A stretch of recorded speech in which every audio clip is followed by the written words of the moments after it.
What a beauty in this place.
can also see the viewpoint, Axla. Some of you asked me how you could actually reach that one. From here, from the pier, it would take you more or less maybe 15 minutes in order to reach the city park. And then from there are 418 steps in order to reach the viewpoint, Axa, which we can see a bit better here right now in front of us. So we can see all these people walking up. And then here on the left side, the Radhus is the town hall. And we can also see the symbol of Ålesund here, the coats of arms here in front of us on the left side. So we can see that there is a Viking ship, and underneath there are also 3 fish fishing. So this basically shows how fishing here is, and it has always been fundamental for the economy, not only of Ålesund, but for Norway. And then, of course, the Vikings with their history and the importance they had here in Scandinavia. Now is that I will take you around, I will show you around, and I will explain you some of the houses and structures that we will see. It's going to take more or less 25-30 minutes, let's say. So you can either come with me.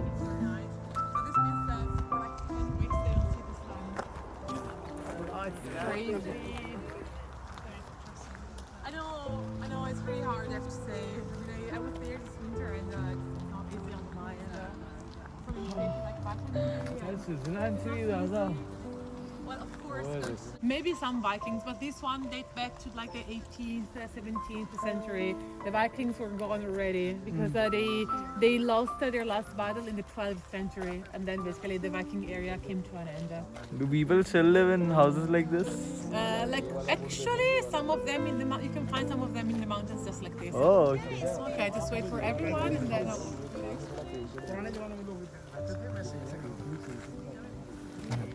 I don't know how like they don't fall. This house is of 18th century. This one, sir. Churches after this tricky. I mean, I would leave it. I mean, the next one I think is open. This one, I wouldn't buy that.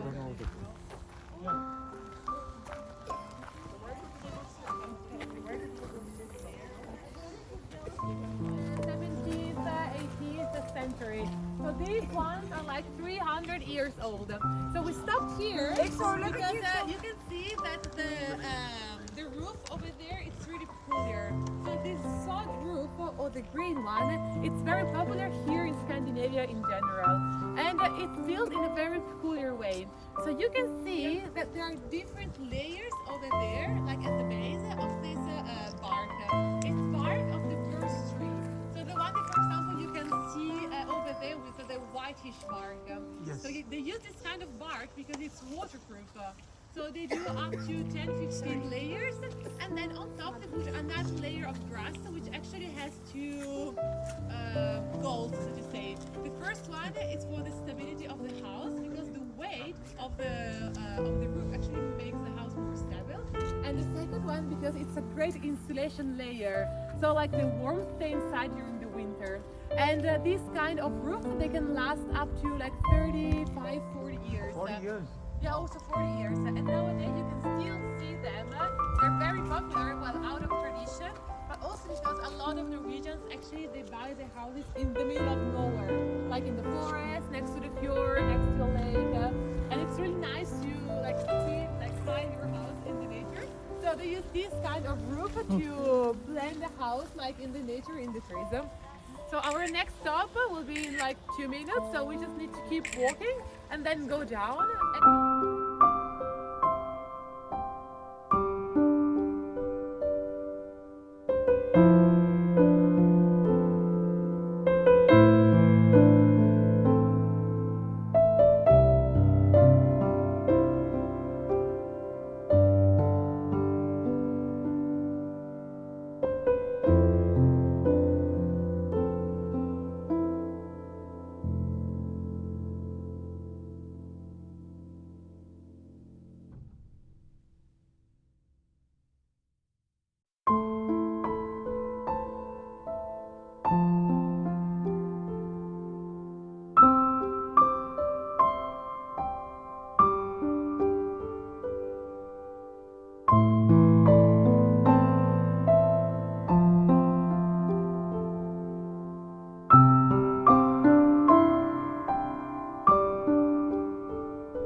Eastern Europe, and being Catholic, actually they like founding their own church.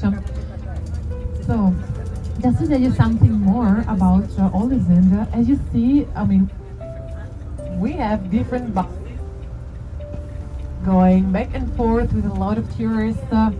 Last year, just to give you an idea, we had something like 650,000 people visiting Ålesund just in the summer. So we had something like 280 cruise ships docking here from all over the world. I mean, we can have like a Costa Euribia from Europe, but also, I don't know, NCL Prima, Jewel of the Sea coming from the US, some of them coming from even farther. So we literally have people from all over the world coming here to visit Ålesund. As you may know, it was also called or nicknamed the City of Art Nouveau. And at the end of the tour, I will explain you why it's called like this. Because we will see a bit more of the city center, so the north part of Axla. And you can see there are like no houses over there. And these other small mountains which which we can see in front of us on the left side, it's called the Zuckertoppen, so the sugar top. I mean, Norwegians are not very creative with their names, I have to say, because it looks like it's like a pile of sugar, but it's really popular here among Norwegians, like to go hiking and also running, and also to go there and see the sunset over the city. It's very beautiful. So right now we are driving through our second underwater channel, and this one will lead towards like Vigra Island, where the airport is. This airport is not very big because it mostly has national flights like to Bergen. Okay, and so this bridge in front of us is the only one that we will cross today. So it's a connection between the island of Valderøy, so where we are right now, and the island 50 meters long. That would be 1,800 feet. And it has a clearance to the sea of around 17 meters, which are like 56 feet, because of course they have to allow boats, ships, small ships of course, to pass underneath it. And as you can see, I mean, also Ålesund has some small mountains, and all around Alta there are some hills here and there. But Jyske, if you look at it, it's completely flat. You see, there are like no mountains on it. And it was actually called like this because in Old Norwegian, Jyske meant tablecloth. So this is why they decided to name the island like this, because it's completely flat. It's personally my favorite island because you will see when later we will be driving through it how agriculture here still plays an important role. So I mean, we can see right now, for example, here on the left side, some hay bales. You will see some tractors, maybe some cows, and also these two small beaches. I mean, they're super popular. Look at the water; it's actually super nice here. I came here, I think, to talk about like last month. And when we are lucky enough, as for example 2 weeks ago, we actually spotted some whales here. It was incredible. Yeah, it was beautiful. But Jyske is like one of my favorites, and we will stop here to see a church, and it will be our fourth and last stop because as said now we are heading towards the lighthouse, which is located on the island of Godoy. So the tunnel, which is in front of us, is the last one, and then we will reach the island. But yeah, so this island is so pretty. You will see later on. I love it.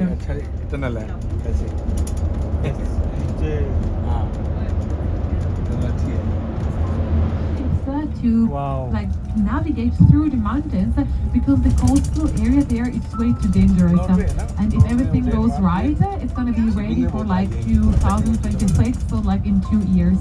But at Alnes you can see like an exposition and how it works and how it's gonna be built. But yeah, like Norwegians, I would say, are kind of crazy about tunnels. They're really good at it. So now we are officially on Godoy Island, so also called the Island of the Gods. And you will see that also here, like the regions, they really have grasped, I would say, the concept of slow life. You see there are not so many people around. We have a school also in front of us. If you can see here on the right side, everything which is a Gord or G-A-R-D is a farm. And it's very popular for Norwegians. You see there are like these guys outside. So a a lot of them actually they sell their own products. So it's really common, for example, in these farms to find either cheese, eggs, but also fruits. Like I have to say that this part of Norway it's very fertile. It's not really common. So for example, if you go in the north, you will find nothing. But here, like they sell a lot of fruits and vegetables. For example, also pears, apples, plums, apricots. It's really rich, and I can tell you they're like delicious. But yeah, it's really nice to see all these people selling their own products, and some of them like they trust the humans, so to say, the other peeps so much that they leave their own products outside, but no one is there to check if actually you leave money or not, because they trust you enough that you will take what you want and then you will leave money for it. So here in Norway, I would say is going into the direction of being a cashless country. So here they have this app which is called Vipsa, and it's an app to pay. For example, in Europe we have Satispay, and I think in the US in like a few seconds here on the left side. So RL.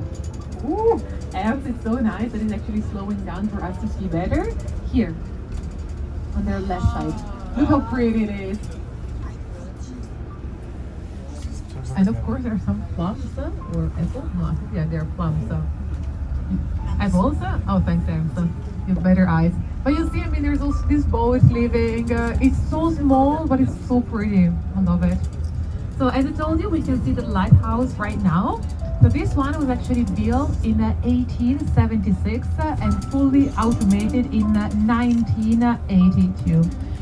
It's more or less 23 meters high, which is a bit less than 100 feet. And also important information, everyone, is that today we have. Ooh, apps is so nice that it's actually slowing down for us to see better. Here, on their left side. Look how pretty it is. And of course there are some plums or apples. No, I think yeah, they're plums. Apples? Oh, thanks, Aaron. You have better eyes. But you see, I mean, there's also this boat living. It's so small, but it's so pretty. I love it. So as I told you, we can see the lighthouse right now. So this one was actually built in 1876 and fully automated in 1982. It's more or less 23 meters high, which is a bit less than 100 feet. And also important information, everyone, is that today we have.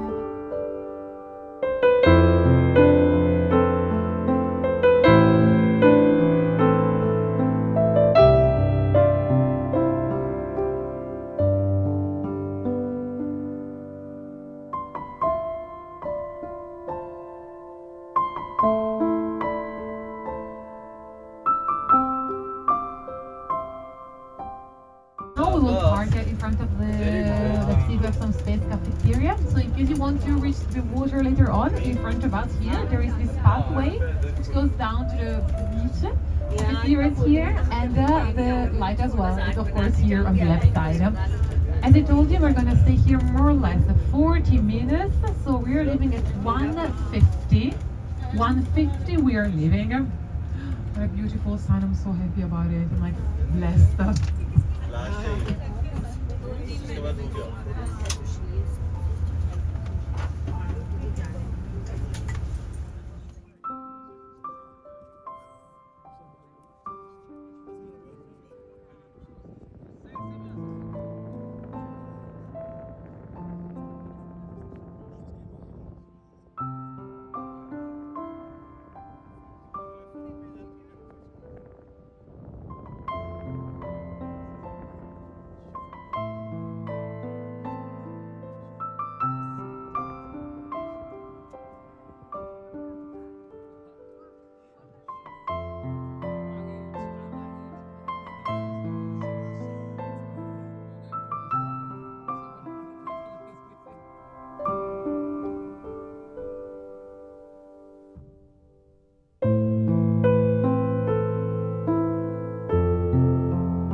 right, we can see that we have these small like houses, wooden houses here. Well, the next ones, which will be orange and red. They are very common here. Oh, a Norwegian cat. Sorry.